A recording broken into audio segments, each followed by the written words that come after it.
Welcome to What Have I Been Watching, where I talk about what I've watched in the past month. In the past month, I've had a good run, my highlights being Granblue and Death Parade, with the lows of My Neighbor Totoro and Beastars not coming close to some of the shows of months past. So let's talk about those, shall we?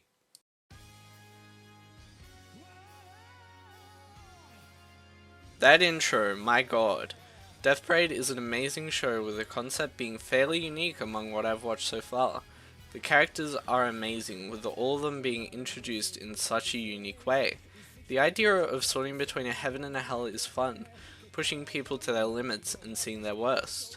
The show starts fairly light-hearted, however as the show continues, the questioning of the world the characters are in begins, making the watch suspenseful. As much as I liked the more suspenseful atmosphere, I would have also liked to see a light-hearted comedy out of the show's cast and concept. However, despite the show's concept not being used how I would have, I enjoyed the ride. Death Parade didn't blow me away, but it was still a great show, and for that it's worth an 8 out of 10.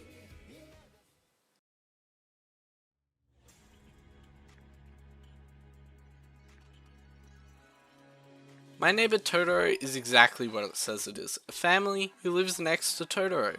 I should preface this by saying I watched it dubbed as it may taint my score a little. I do normally watch subbed, however if I do watch dubbed, I'll say that. The movie was cute and charming, I enjoyed Totoro a lot. The kids' voice actors in English were annoying though. I can deal with it as I've watched much of Pokemon and parts of One Piece, it's just not ideal. The art style for the movie was charming, though that's where my praise ends. There wasn't much to the movie, making it fine as a family watch, but something I would not want to watch alone. I can't really fault the movie, that doesn't mean I can praise it either though. I feel almost bad that My Neighbor Totoro comes in at my lowest rated series, however I can't rank it any higher. For me, I give it a score of 5 out of 10, for a charming kids movie but not much else.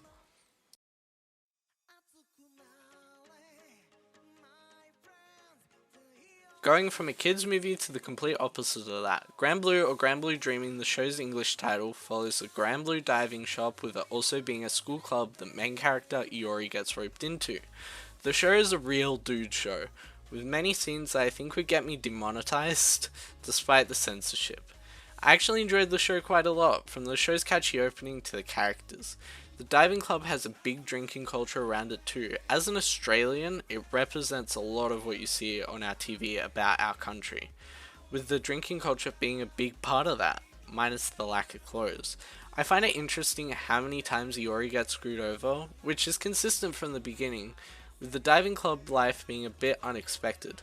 I'm kinda sad the series was only 12 episodes, with the season wrapping up in 2018. I doubt we see more, however it's a great comedy show and one of my favorites. 8 out of 10.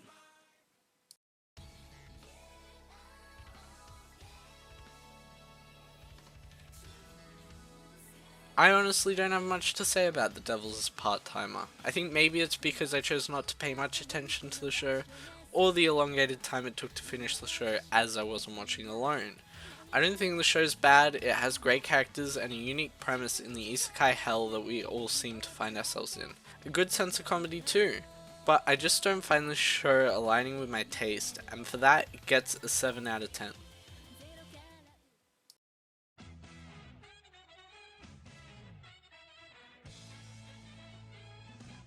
It was okay. School Rumble has interesting characters, however all the show really covers is disagreements and a love chain that's so long I couldn't explain it properly in the length of this video if I tried.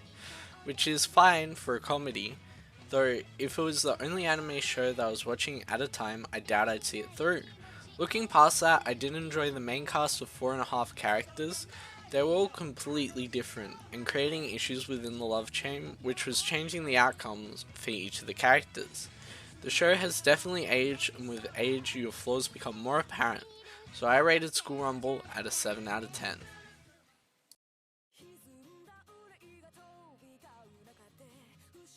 The second season of Classroom of the Elite one-ups the first in almost every way, giving us slightly better visuals with the more dramatic fleshed out story. In the season, Horikita and Ayano Koji are still the main stars, however the higher inclusion of side characters and their backstories makes for some mind-blowing scenes that the viewer wouldn't see coming. The show is quick to kick off the story with it beginning on the boat after the end of the first season, with the introduction of the Students Next Challenge almost immediately being introduced. Poor kids don't get a break, do they? If I had to critique the show, I'd say it's too compact and just needed a little more filler to let the story and highlights pop a bit more. To look forward, a third season has already been greenlit, which I cannot wait for. Though from the looks of things, the release is still far away, but considering the second season just ended, I do understand. I enjoyed the season for what it's worth, and I'm excited to see where it continues, so the show gets a 9 out of 10. Oh, and for what it's worth, I'm aware that there's a light novel, but series I start the anime for, I'd rather finish the anime and then go back and read the light novel or manga later, so that I can get the whole story in one medium and then read it again in another. But yeah, that's all.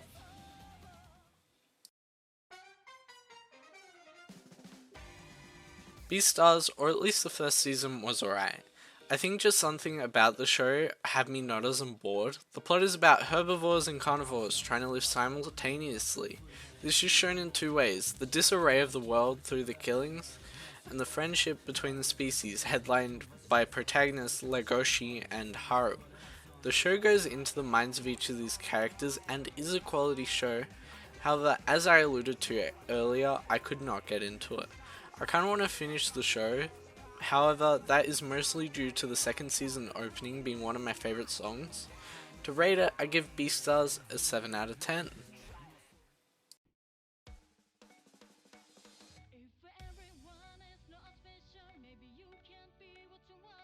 He's Mob, he's a psychic, and he has a special move meter that goes up to 100.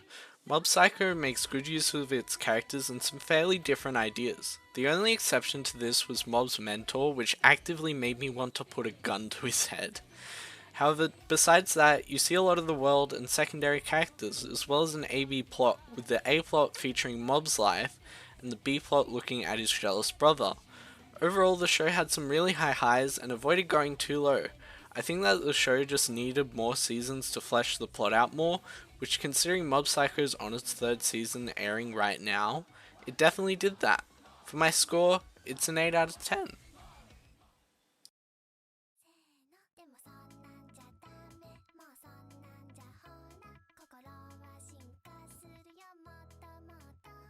Keeping with a weird theme, Bakemonogatari is up to the rating plate. The show covers main character Koyomi Araragi helping people get rid of these things called apparitions, which are like animals from a spirit world which attach to people in various ways, allowing him to take these people to Mr. Ashino, who has various ways to deal with the apparitions for each different situation. Believe it or not, the show has a big romantic element, which is a big plus for me, though it plays into effect mostly at the beginning and end of the season. One final point I'd like to make is that the series has a different opening depending on which characters Koyomi is helping, with obviously the best one being Renai Circulation as seen by the opening to the segment. I cannot wait to continue the show, however, with the amount of shows that I want to continue and watch, it may take a while. And for that, Bakemonogatari gets a 9 out of 10 from me. To finish the video, I'd like to thank you for making it to the end. I try and make these the best content I can for the time, and I hope my format is an improvement from previous ones. Besides that, my Twitter, Twitch, and Discord are all below. If you enjoyed, I'd appreciate a like and a subscribe, as it shows support to what I'm making. I appreciate feedback from the comments below, and a final thank you all for watching, and I'll see you guys next time.